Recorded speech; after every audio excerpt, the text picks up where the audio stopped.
Hello class 10. Today I am going to discuss about the decomposition reaction. In the last class I have already explained about the combination reaction. क्या होता था उसमें कि दो compound होते थे, वो मिल करके क्या बनाते थे, न्यू कंपाउंड बनाते थे और लार्ज अमाउंट ऑफ एनर्जी निकलता था. तो वो रिएक्शन कैसा था? एक्सोथर्मिक था. What is exothermic reaction? क्या होता है एक्सोथर्मिक रिएक्शन? तो हीट अगर इवॉल्व होता है तो वो क्या हो गया? एक्सोथर्मिक. और अगर हीट ऑब्जॉर्व हो रहा है रिएक्शन के लिए तो वो क्या होता है? एंडोथर्मिक. तो एक्सोथर्मिक हम लोग ऑलरेडी पढ़ चुके थे. अब किसकी बारी है? एंडोथर्मिक की. और डिकम्पोजिशन रिएक्शंस जो होता है वो क्या है? एंडोथर्मिक है. यहाँ आप रिएक्शन में देख सकते हो FeSO4 हीट दिया जा रहा है, क्या बना? Ferric oxide, SO2, SO3. और ये देखो, ये जो S लिखा होता है, G लिखा होता है, इसका मतलब क्या है? S means solid. जहाँ जहाँ S देखोगे समझ जाना सॉलिड है, और G मीन्स गैस. आ गया समझ में? केमिस्ट्री में कुछ कुछ होते हैं, जैसे AQ लिखा रहेगा, समझ जाना कि क्या है वो? एक्वस है. ठीक है. PPT लिखा रहेगा, प्रेसिपिटेट समझ जाना. आगे पढ़ाएंगे प्रेसिपिटेशन रिएक्शन, तब समझा देंगे उसको कि क्या होता है PPT. ठीक है. तो डिकम्पोजिशन रिएक्शंस में टूटेगा. तो आप देख लो यहाँ पर कि FeSO4 जो है वो टूटता है और Fe2O3 प्लस SO2 और प्लस SO3 बनता है.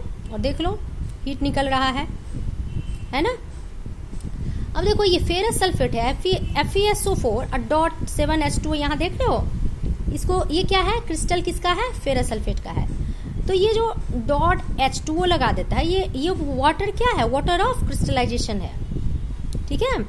यहाँ पे पूछेगा कि FeSO4 डॉट 7H2O, इसमें वाटर ऑफ क्रिस्टलाइजेशन कितना हुआ? तो 7 है. कहीं पे अगर देख लोगे तुम 5H2O लिखा रहता है तो वाटर ऑफ क्रिस्टलाइजेशन कितना होगा? 5 होगा. ठीक है. तो ये क्या होता है? FeSO4 डॉट 7H2O जिसको हम बोल रहे हैं कि फेरस सल्फेट क्रिस्टल है, ये लूज करता है वाटर जब इसको हीट करते हैं. And the colour of the crystal भी चेंज हो जाता है. क्रिस्टल का कलर क्या होता है? चेंज हो जाता है और डिकम्पोज हो जाता है. फेरिक ऑक्साइड बनता है, SO3 निकलता है. SO3 mean sulphur trioxide. ठीक है. और SO2 सल्फर डाइऑक्साइड. ये सब क्या है? गैसेज हैं, SO2 और SO3. ठीक है. नेक्स्ट रिएक्शन है CaCO3 कैल्शियम कार्बोनेट. यहाँ भी देख लो S लिखा है, यानी कि सॉलिड हुआ. लाइमस्टोन, मार्बल कहते हैं ना. ठीक है. इसको हीट करो, CaO बनेगा प्लस CO2.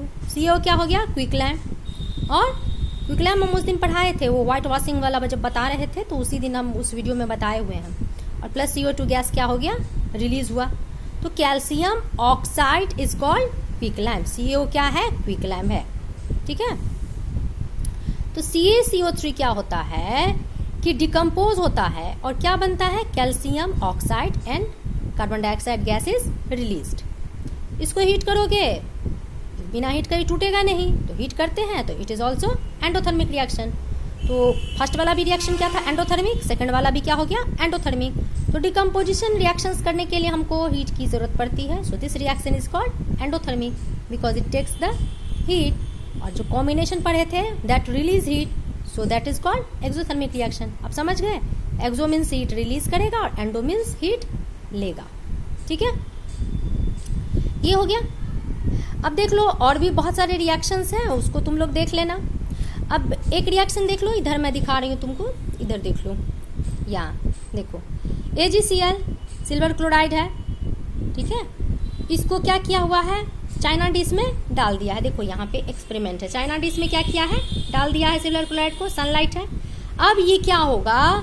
ये देखो सनलाइट हो गया तो एक जस्ट इसको हीट ही मिला ना. सनलाइट में भी क्या होता है? हीट होता है. इसको मिल गया, एंडोथर्मिक रिएक्शन हुआ और देखो टूट गया. Ag प्लस Cl2 में सिल्वर प्लस क्लोरीन गैस के रूप में. Cl2 क्या है? यहाँ पे गैस है, इसके रूप में टूट गया.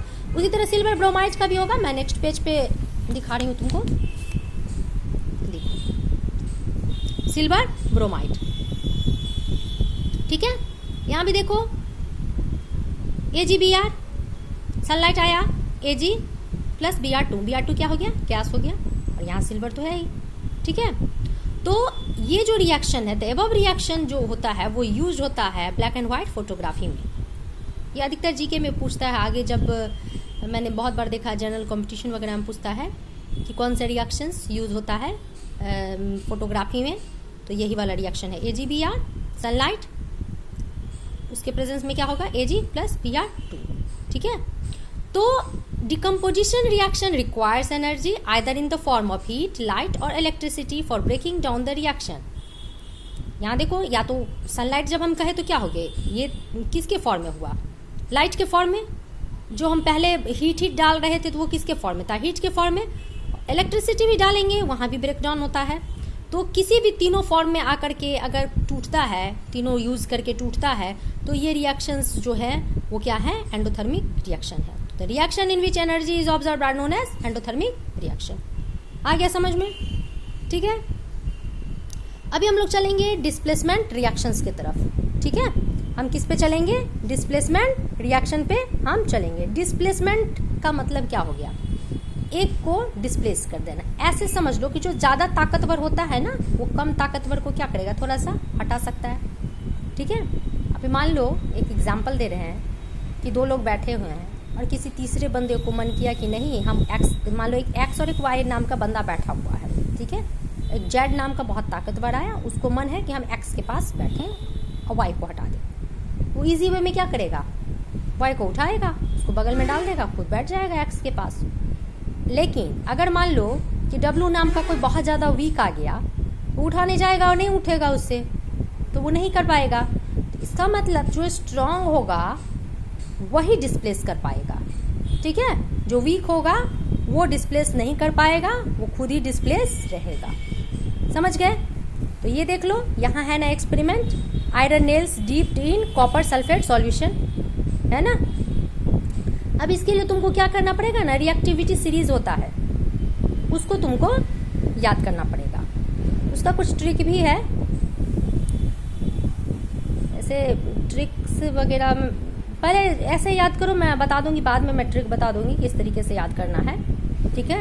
अभी तो बहुत टाइम है ना, तो सेशन स्टार्ट ही हुआ है, मैं बता दूंगी सारे ट्रिक्स भी, जिससे तुमको याद करने में थोड़ा सा आसानी हो। तो यहाँ पे ना Fe को अगर हम, Fe मतलब आयरन, और डीप किए किस में, हम कॉपर सल्फेट सॉल्यूशन में। तो Fe क्या होता है ना, कॉपर से स्ट्रांग होता है। रिएक्टिविटी सीरीज में Fe क्या है, ऊपर है कॉपर से।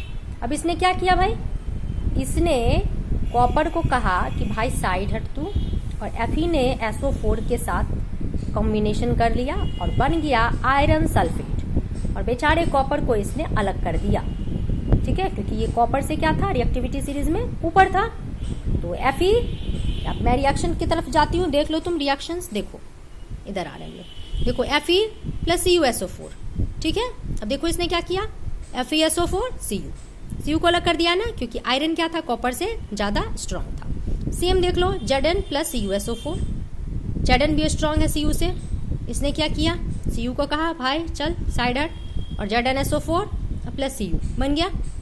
देख लो लेड है CuCl2, ठीक है। ये क्या किया, कॉपर को साइड कर दिया और PbCl2 बना दिया। यानी कि तीनों रिएक्शन में एक चीज तुम देख सकते हो कि कॉपर को सब साइड कर रहा है, आयरन हो, जिंक हो या लेड हो, तीनों कर रहा है। यानी कि तीनों ही क्या है, कॉपर से ज्यादा स्ट्रांग है रिएक्टिविटी के मामले में। रिएक्टिविटी सीरीज में कॉपर से क्या है, ऊपर है ये सब। कॉपर लेस रिएक्टिव है, सिल्वर गोल्ड कॉपर ये सब बहुत कम रिएक्टिव होता है, इसीलिए तो सिल्वर गोल्ड ये सब का ज्वेलरी बनता है। अगर ज़्यादा रिएक्टिव होता तो पहनते ना ऑर्नामेंट्स, हाँ। अब वो क्या हो जाता है, रिएक्शन कर जाता है, ऐसा होता है। गोल्ड की ज्वेलरीज देखो कितने सालों तक रहती है, कुछ भी फर्क पड़ता है, नहीं पड़ता है ना।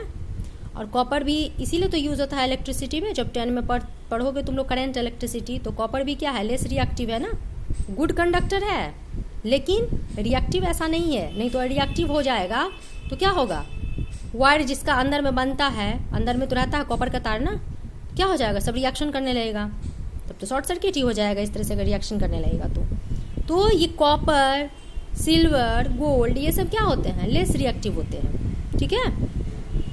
तो इसी वजह से इसका रिएक्शन का पावर क्या है, कम है। तो रिएक्टिविटी सीरीज तुमको याद करना होगा, मैं बता दूंगी रिएक्टिविटी सीरीज कैसे करना है। और एक मैं रिएक्टिविटी सीरीज का नहीं होगा तो मैं एक अलग से बता दूंगी क्लास लेकर के कि उसको कैसे कैसे ट्रिक से याद करना है, ताकि तुमको दिक्कत ना हो। तो आज मैंने क्या बताया मैंने, बताओ, decomposition reaction and displacement reaction. Next class में हम लोग चलेंगे डबल डिस्प्लेसमेंट रिएक्शन, ठीक है। डबल डिस्प्लेसमेंट रिएक्शंस बताएंगे, उसके बाद ऑक्सीडेशन रिडक्शन बताएंगे, कोरोजन बताएंगे और रेंसिडिटी बताएंगे, ठीक है। तो दो क्लास लेंगे, 2 क्लास में केमिस्ट्री का ये पोर्शन समाप्त हो जाएगा। तो ये तुम्हारा जो फर्स्ट लेसन है केमिस्ट्री वो ऑलरेडी 2-3 दिन में हो जाएगा। इस वीक में मैं कोशिश करूँगी कि हो जाए, ठीक है। तो इसको तुम लोग स्टडी करो, कोई दिक्कत हो तो यूट्यूब पे मेरे को मैसेज भी कर सकते हो, और प्लीज़ इसको चैनल को सब्सक्राइब करो क्योंकि सब्सक्राइबर्स बहुत कम हैं, ठीक है। तो फिर ऐसे में तो फिर नहीं हो पाएगा ना, अगर सब्सक्राइब ही नहीं होगा चैनल तो फिर बंद करना पड़ेगा, क्योंकि उतना मेहनत करने के बाद भी अगर नहीं होगा तो फिर क्या फ़र्क पड़ेगा फिर करने से, ठीक है। तो इसको करो और शेयर करो, वीडियो को लाइक करो, रेड बटन दबा करके सब्सक्राइब होता है। ऐसा नहीं होता है कि व्यू कर लिए तो सब्सक्राइब हो गया। बहुत सारे बच्चे होते हैं जो व्यू करते हैं तो बोलता है कि हो गया सब्सक्राइब। कुछ लोगों ने मुझसे कहा मैंने व्यू तो किया ना, तो हो गया ना सब्सक्राइब। मैंने उनसे कहा कि नहीं, ऐसे नहीं, यहाँ पे रेड बटन दबा करके सब्सक्राइब होता है। रेड बटन दबा करके सब्सक्राइब करो, लाइक करो, शेयर करो, और आगे हम इन चीज़ों को भी पढ़ाएंगे, ठीक है। चलो बाय बाय।